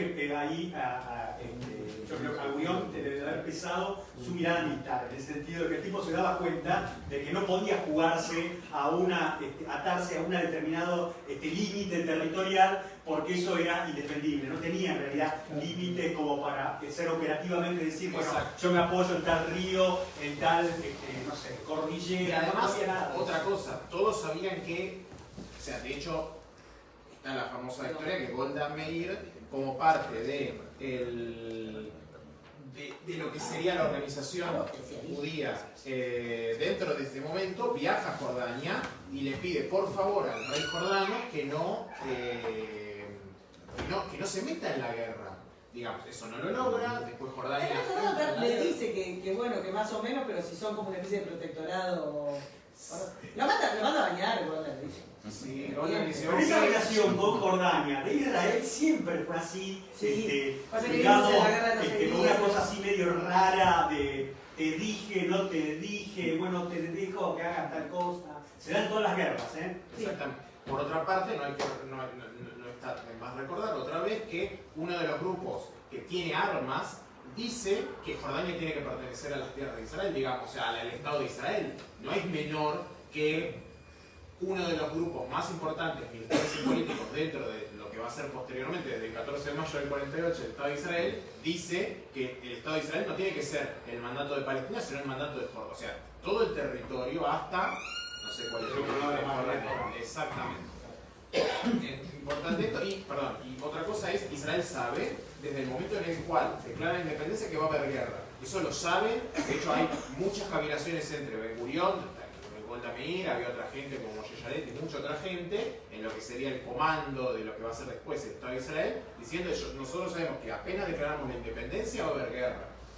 Con una población que no sostenía frontera, no es que la población de los países Siria, Líbano, Jordania, etc., Egipto, sostenía diciendo no, nosotros queremos defender la partición del 47. No había vamos a decir, si es una guerra, un enemigo, una persona para enfrentarse que diga nosotros queremos sostenerse. No, era nada. Entonces, ¿por qué Ben Gurión se iba a atener a ciertas fronteras cuando la persona con la cual se estaba enfrentando decía no queremos que existas directamente? Ya, ahí hay un tema de la declaración de la independencia que lo diferencia de otras declaraciones de independencia, que es lo que acaba de decir Juan recién, que la guerra es inminente, es ahí nomás. En otros estados que logran una independencia, hay un margen estratégico, hay un espacio como decir, bueno, como cuando nos independizamos nosotros, cuando hizo la Revolución de Mayo, que hasta que vinieran los realistas, pasaron meses, estaba el tema de Montevideo, la expedición a Paraguay, o sea, había tiempo estratégico para ganar. Acá no, desde el momento en que los tipos dijeron, hay un Estado judío, la guerra empezaba, y ahí me apoyo en lo que dijo Jorge y tengo mi duda, porque él dice algo que es importante para la guerra, que es que Israel tenía un cierto comando con cierta unificación, con sus peleas internas y todo ese tipo de cosas, tenían gente que sabía más o menos qué hacer, pero cuando uno ve la invasión, que es el mapita que vamos ahora, sí. Vamos ahora y vamos ya. Cuando uno ve esto, este era el sueño de los árabes en el 73. Esta era una invasión en serio si los árabes lo hubieran hecho bien. ¿A qué me refiero? Vienen de distintas, fíjense, el mapa es tremendo, uno lo ve de afuera, vienen de distintas direcciones, atacan a un país que recién se creó y uno, si tuviera que apostar, dice, pongo a pleno al número 36 árabe, dice. Y claro, porque no daba para otra cosa, ¿me comprenden? Porque si uno lo ve de afuera, sin analizar otro tipo de factores, dice, ¿quiénes tenían ejércitos organizados? ¿Quiénes tenían gobiernos que políticamente podían sostenerlo? ¿Quiénes tenían formas ¿Quiénes sumaban más soldaditos? ¿Quiénes tenían más soldaditos y quiénes podían coordinar eso? Entonces uno podía esperar que eso saliera bien, pero ¿qué es lo que fracasó? La incapacidad, que no sé por qué es, pero casi atávica de los árabes para poder coordinar más allá de decir largamos. Porque no es una cuestión de decir largamos, es una cuestión de decir, bueno, vos llegaste acá, hacés esto, coordinar conmigo, tenés enlace. Eso, claro, es un tema complicado. Y los tipos acá, lo que surge de esta guerra de independencia es que más o menos fueron, como decía Karina, vamos viendo, atacaron y vieron a ver qué es lo que pasaba. Y frente a un comando israelí minoritario en cuanto a sus capacidades militares, hasta se podría decir despreciable en sus capacidades militares, una fuerza menor logra imponerse. La inteligencia de valor. Sí, pero también había valor, había tipos de combate del otro lado. Lo que a mí me parece que está mal organizado de entrada, ese es el problema de los árabes. Que cuestión que van a repetir en el 73 como calcado. No, porque el problema que tienen los árabes es que para lograr una estrategia unificada, los líderes políticos se tendrían que haber puesto mínimamente de acuerdo. Claro. Y como pasó en el 67 y como acaba de pasar en el 63, se estaban peleando para ver quién se llevaba los laureles de una victoria que todavía no tenía. Exacto. Entonces Y hay- se celaban y en ese celo No, todos tenían se restringían unos a otros. No Y ahí- tenían los mismos objetivos, perdón. No, tampoco tenían el mismo objetivo y tampoco habían aprovechado lo que eran buenos los árabes. Los árabes eran buenos y lo demostraron con Lorenz en las campañas en Siria y en Alepo. Eran buenos en columnas volantes, en atacar y desaparecer. Ese tipo de cosas eran buenos. Y esto no lo hacen. Ellos, acá se produce un tema raro en Israel y raro también en los árabes. Los dos parten de organizaciones que tienden a ser irregulares. Los árabes, su forma de combatir era la irregular, no en grandes organizaciones complejas. Y los israelíes nacen de organizaciones que son irregulares, tipo células que están en los diferentes kibbutz, y a pesar de esa concepción irregular, logran montar una organización regular más grande y siguen operando, pueden hacerlo exitosamente. En cambio, los árabes crecen a una organización regular y no dan pico en bola, valga el término, porque no lo entienden, no está asumido. Y eso que no les faltan tipos con capacidad, o tipos que han tenido experiencia, o que sirvieron con los británicos y vieron cómo eso funcionaba, pero no hubo caso. Más clave ahí también las organizaciones de inteligencia que después Seguro, todo lo que es la inteligencia, eso es clave. Una minoría que tiene todo el capital de información. Sin ninguna duda, pero por más que vos tengas muy buena información, como lo habrás tenido, porque Gurión sabía que esto se le venía, vos podés tener, pero no tenías, yo no creo que hubiera apostado mucho porque hubieran sobrevivido. Yo creo que por ahí apostaban, bueno, ¿qué vamos a contener de todo esto? Sí, también ahí hay una elección, porque estos golpes árabes descoordinados terminan chocando con cadenas de kibutz que son cadenas defensivas, Claro. entre las cuales donde está el kibutz con su propia defensa. Después tienen una reserva que son los menores de 18 años y los ancianos que defienden, digamos, el interior del kibutz y el interior de las ciudades o de los pueblos. Las unidades del Palmaj, que es, digamos, la tropa de élite, que se mueven entre los kibutz como fuerza, precisamente como fuerza móvil para contener todos los movimientos. Con esta estructura, frente a fuerzas que la descoordinación cuando llega a nivel estratégico y político termina repercutiendo en los combates con el táctico. Porque yo me imagino que estos comandantes árabes que no sabían, por ejemplo de Egipto, no sabían lo que quería el Cairo, que se estaba peleando con Damasco, a ver quién se llevaba los laureles, también tendrían sus dudas. Pero también los tipos cayeron en la trampa de pelearse tanto en los kibbutz, ¿no es cierto? En el sentido de, esos kibbutz actuaban como si fueran pequeñas localidades. Y como estaba contando Jorge recién, si vos tenés un kibbutz acá, otro a pocos kilómetros acá, tenés como una suerte de nido de fortificaciones, y en vez de eludir todo eso y buscar si hubieran actuado de una forma coordinada, y decir, bueno, me voy a Tel Aviv, yo le pego hasta Jerusalén, y después vuelvo para atrás y me encargo de los kibbutz, esto, aquello. No, los tipos se enfrascaron en eso y en una forma descoordinada. Entonces, esa misma acción, a una fuerza que estaba sin coordinación, lo complicaba todavía más.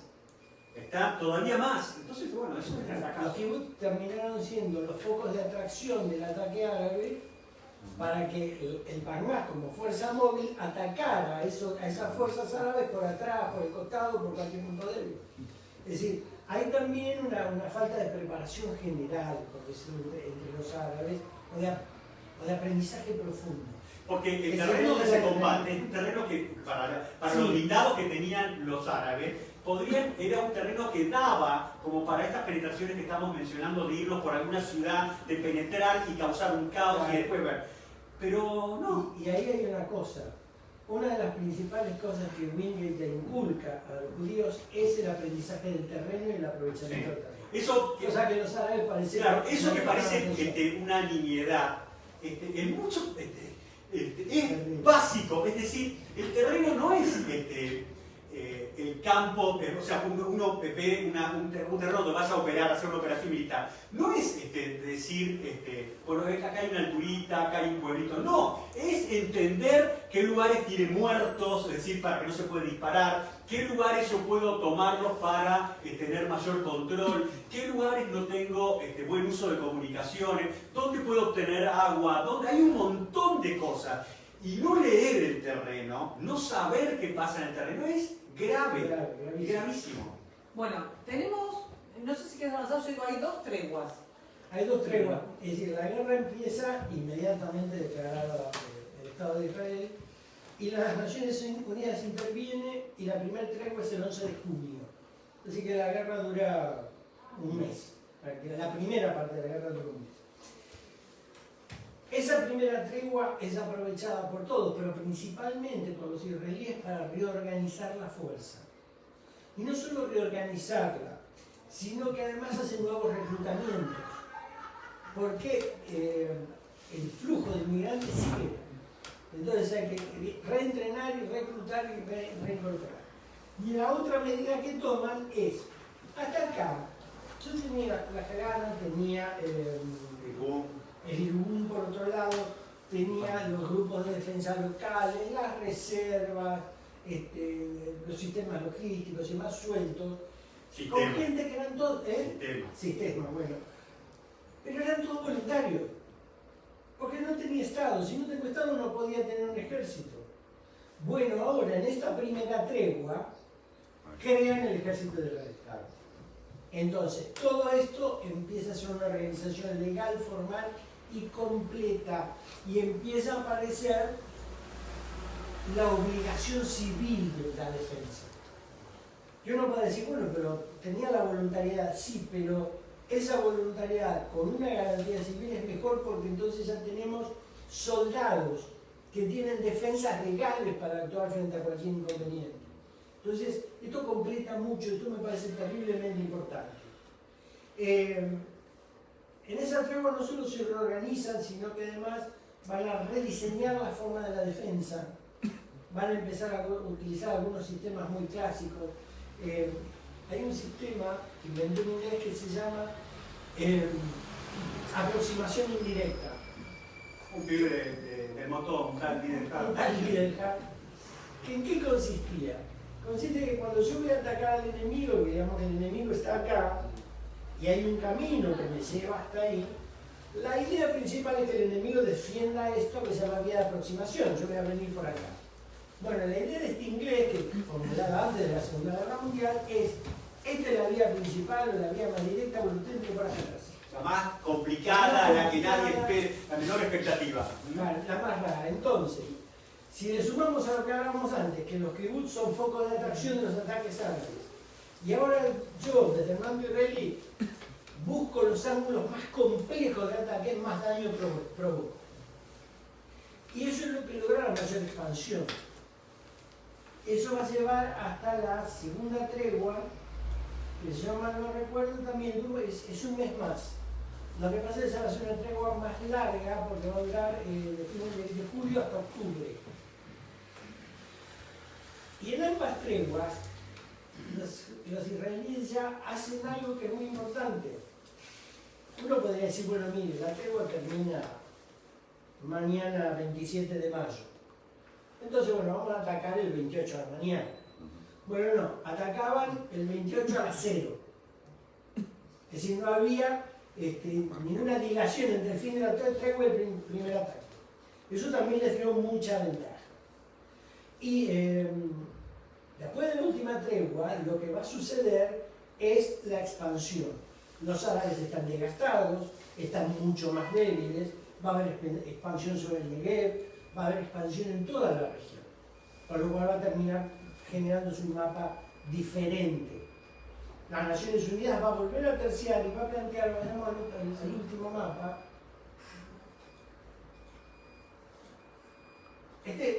Una atrás. Estas son las últimas conferencias para tratar de delimitar el cese-el-fuego. Acá hay árabes, judíos, ingleses, franceses, todos funcionan de las Naciones Unidas para tratar de delinear el último cese-el-fuego y una... De hecho, perdón, ahí se ve a Moshe Dayan. Sí, ciertamente. El parche. El parche. Ahí está.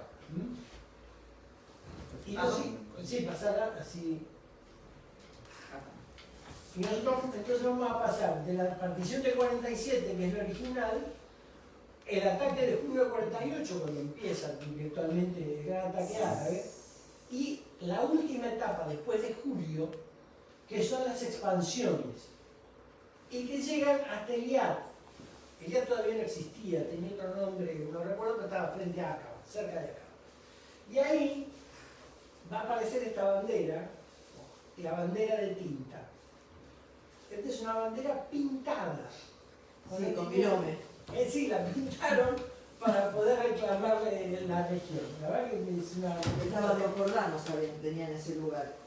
Y abandonaron la base y los chicos que entraron no tenían bandera y la pintaron. La pintaron con virome. Impresionante. La verdad que es una foto emocionante. La verdad que es emocionante. Pero fíjense que... Eso es Eliad. En lo que va a ser Eliad, porque todavía no. Lo interesante es ver cómo de defenderse y contestar activamente con esa defensa, desgastan tanto al enemigo que después tiene libertad de expansión total. E incluso, acá no se ve, pero hubo fuerzas que llegaron a 20 kilómetros del canal de Suez. Estamos como si fuera 1967. Claro, es impresionante lo que sucedió. Impresionante. Y acá también hay algo importante en la guerra de independencia para lo que es el ejército de Israel, las Fuerzas Armadas de Israel hacia adelante, que es lo que yo denomino como ir a la guerra liviano, y que es un oxímoron, porque no significa, ese ejército de Israel del 48 no tiene nada que ver con el ejército de Israel de hoy, no tiene nada que ver, porque uno iría y vería otro tipo, vería un ejército pesado, con materiales y una cadena logística infernal. Pero en la cabeza se ve liviano. Es decir, ¿qué quiero decir con esto de verse liviano? De buscar que la cosa sea simple, de que sea sencilla, de que el objetivo sea claro, de que sea rápida la acción. Ese tipo de cosas viene de la mochilita de la Haganah, del Irgun, de tipos de Wingate, de tipos que tenían que actuar rápido, improvisar. Ese es el concepto. Y no estar tan pegado a planes monstruosos, biblioratos, con folios y 500.000 cosas. ¿Me comprenden? Eso por un lado. Y la otra cuestión, que no es eso, es extrapolable a otros que quisieran sacar esa experiencia. Pero lo que no es extrapolable, es lo que acá se dijo también en la mesa, es que tiene que ver con la cultura israelí. ¿A qué sentido? Ese hecho de discutir todo, es decir, bueno, vamos a atacar por acá, y que haya un oficial de mucha menor jerarquía, y que le diga a ese jefe de batallón o a un comandante de la brigada, no, me parece una soberana estupidez. Quizás con otros términos, ¿no es cierto? Pero esa discusión... El método Sharon. Claro, ahí voy un minuto. Esa discusión, esa libertad para entender que el otro es un par mío, por más que yo tenga un mayor grado que él y que pueda tener razón, eso es un condicionante positivo para el ejército del rey. Ahora, Sharon, yo tengo una opinión que es esta. Sharon era un tipo, un enloquecido, que ya estaba para afuera inclusive de un ejército como de Israel, que era muy amplio, ya estaba pasado de mambo. Es decir, los tipos... Yo voy a agarrar y me voy a ofender. No, pero ¿a qué voy? Yo no digo que no hayas tenido razón. Lo que yo digo es que la cara de enojo que muchos superiores de él tenían para tratar con el tipo es entendible. Sí. Eso es lo que yo escucho de chiquito. Ahí dice Jacob. La cabeza judía. No sé, está bien, okay, pero no... Yo lo escucho de chiquito. Quiere decir que la inteligencia del judío, algo así. Estoy de acuerdo. Manera de pensar. No, estoy de acuerdo, porque ustedes fíjense que eso se mira en un montón de... Han tenido operaciones donde esto no ha ocurrido, ¿no es cierto? Han tenido operaciones militares donde eso no ha ocurrido, se han metido en alguna operación que les llevó demasiado tiempo, perdiendo vidas, eso. Digo, el Líbano, demasiado tiempo, la guerra civil. Pero en general, cuando uno ve las operaciones militares de Israel, lo que llama la atención es eso, la rapidez, la capacidad para improvisar, no amilanarse porque la situación venga mal de entrada y que, bueno, se le va a buscar la vuelta de alguna manera, pero no de la forma, como decía por ahí Karina, bueno, vamos viendo. No es sino apelar a lo que usted estaba diciendo, en el sentido de que va a aparecer alguna cuestión, una idea mejor, ¿está? Y entender que otro puede tener una idea mejor y aceptarla. Eso no es tan sencillo de ser, ni aún por Fuerzas Armadas de primer orden. Eso no es aceptado en el ejército británico, no es aceptado en el ejército de Estados Unidos, no es mucho menos en el ejército ruso, no es aceptado, ni los chinos, no es aceptado. No es aceptado de nada. Señores, ¿me va a matar Irán? No te voy a matar, pero yo quiero hacer una pregunta que me parece que está buena, que es opinable, pero no comprobable. Y que me parece que tiene mucho que ver con esto de lo que ustedes hablaban. ¿Creen que un poco cuando el israelí se tenía que defender, un poco su triunfo tiene que ver con que si no triunfaba se moría, mientras que el de Egipto que peleaba, el egipcio que peleaba, le iba bien o le iba mal, volvía a Egipto, el jordano que peleaba volvía a Jordania, el del Líbano, el de Siria? Y una pregunta que me parece que está bueno también, que esto sí puede llegar a ser comprobable. ¿Qué pasaba con los árabes que estaban ahí, a los que cuando se declara la independencia del Estado de Israel no la aceptan? Esos que estaban ahí, llamémoslo el mandato británico sobre Palestina o Israel, como lo querramos denominar, ¿esos también fueron a la guerra o no fueron a la guerra? ¿Fueron sus hermanos y ellos no? ¿Ayudaron, no ayudaron? ¿Qué posición tomaron? Que eso creo fue lo único que no... Te contesto la primera. Sí. Sí, te contesto como si fuera un político. Sí y no, mirá. Sí y no. Sí, inicialmente de decir, bueno, yo sé que si perdemos, me va mucho más que perder territorio. Y no, porque cuando empiezan los tiros, la mecánica cerebral es muy focalizada a ese momento y ya no hay tanto, estás vos pensando, bueno, ¿cómo sobrevivo? Y no tanto en qué pasa si no sobrevivo, no es tan así. Entonces, sí, creo que sí, no había duda, sobre todo para los tipos que tenían que coordinar eso y tenían que políticamente manejarlo. Y no porque no fuera, sino tanto para esa chica que estaba con esa ametralladora ahí, es complicado. Pero sí es cierto que el discurso ese sirve acá, sirve en la guerra de los 6 días, sí, y sirve en la guerra de Yom Kippur, digamos, más allá de que tal vez la chica esta que estaba con el rifle ahí en el medio no estaba pensando en eso, pero sí ideológicamente, desde el gobierno, por ejemplo, poner en la época justo antes de la guerra de los 6 días los discursos de Nasser diciendo los vamos a tirar a todos al mar, genera psicológicamente algo de hay que luchar o nos morimos, y no está de más el hecho de que esto dure desde ahora, incluso desde antes, porque digamos la idea de la defensa del kibutz también tiene que ver con eso. O sea, nos defendemos o desaparecemos, digamos. Entonces no es raro que eso siga y que dure tanto tiempo. Si eso realmente no tuviese algo psicológicamente, que sirviese psicológicamente, no se mantendría durante 30 o 40 años. Sí, eso es la contención del grupo social. De la política de no hay alternativa, que en algún momento se lo llama así, era de contención del grupo social. Sí, como dijo Guillermo, cuando uno baja al hombre en combate directamente, las pretensiones son diferentes. El soldado en combate lo único que quiere hacer es sobrevivir. Ni ganar, sobrevivir. La virtud del comandante, su jefe inmediato además, es transformar esa desesperación de sobrevivir en una acción conjunta que los lleve a todos a la victoria. Ese es el mecanismo que funciona. Queda lo de los árabes locales. No hay datos pequeños, puntillosos sobre el tema. pero a mí no me cabe la menor duda de esto. Habrá algunos que habrán peleado, desde solos a los gritos, atrincherados en su casa, tiroteándose o lo que sea. Habrá muchos, que es lo más común que sucede en las poblaciones, que han emigrado, se han ido, abandonaron todo y se fueron. Y habrá otros que habrán tratado de sobrevivir según las condiciones. Es probable que algún árabe habrá dicho, che, todo, tenemos un fin. Apostemos por donde vivimos y por qué, porque esta es mi casa, la quinta, el viñedo que tengo, lo que sea, bueno, tratemos de convivir con el gobierno que tengo.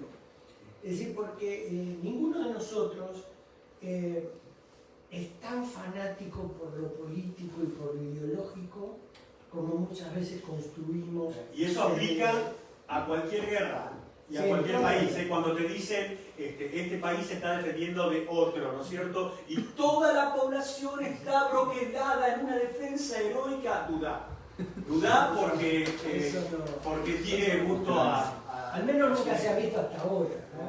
Sí, esa sería la idea. Y no existirían los refugiados, los millones de tipos que se van.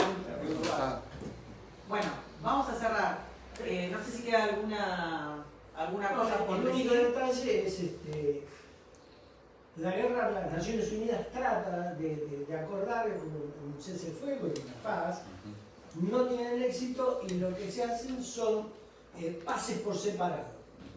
Una con Egipto, una con el Líbano, es decir, son todos tratados por separado que van a mantener la situación medianamente en paz, con algunos incidentes en el medio, hasta el otro evento grande que va a ser la guerra de los 6 días. Pero los acuerdos de paz van a ser por separado. Por separado y con tiempo separado. Sí, si me permite, yo lo tengo que anotar. Con Egipto se hizo el 24 de marzo, ya en 49, ¿no? Obviamente. Con Líbano el 23 de marzo, con Transjordania el 3 de abril y con Siria recién el 20 de junio del 49. Y lo razonable hubiera sido, bueno, los árabes en ese interregno que hubo entre la guerra del 48 y la de los 6 días, bueno, se dedicaron a se dedicaron a alimentar el rencor. Y el rencor no sirve para nada, ¿no? Absolutamente para nada, porque ese rencor lo llevó al desastre. Sí, también es cierto que de las migraciones de judíos yendo, digamos, al territorio judío y de palestinos yendo al lugar que le quedaba, unos se integraron y los otros estuvieron en campamentos durante... Y desde el primer momento Israel acepta la igualdad entre árabes y judíos dentro de su territorio. Tienen representantes en el Congreso desde el primer Congreso, que es desde el 49. O sea, es un Estado que, a pesar de que se reconoce como Estado judío y acepta su existencia como Estado judío, reconoce la igualdad de credo y la igualdad entre toda su población y acepta que todas las poblaciones tengan representación política, económica, social en su estado y sin distinción, digamos. No como pasa con refugiados en Jordania, Líbano, Irak, etcétera, que viven en campamentos, incluso hasta el día de hoy, sus descendientes. Cosa que la prensa en general se olvida, ¿no? Porque creen que los tipos viven... Tampoco dice que les ocuparon el territorio, Egipto les ocupó uno, Jordania les ocupó el otro y hasta la fecha no tienen estado. Bueno, les agradecemos muchísimo haber venido. Es la primera vez que hacemos este experimento, porque nosotros en general esto lo hacemos de otra manera. Por si quieren escuchar, tenemos también otras guerras, como les dijimos, Yom Kippur, 6 días, y espero que se haya entretenido, que no haya sido muy técnico, es lo que nos gusta a nosotros.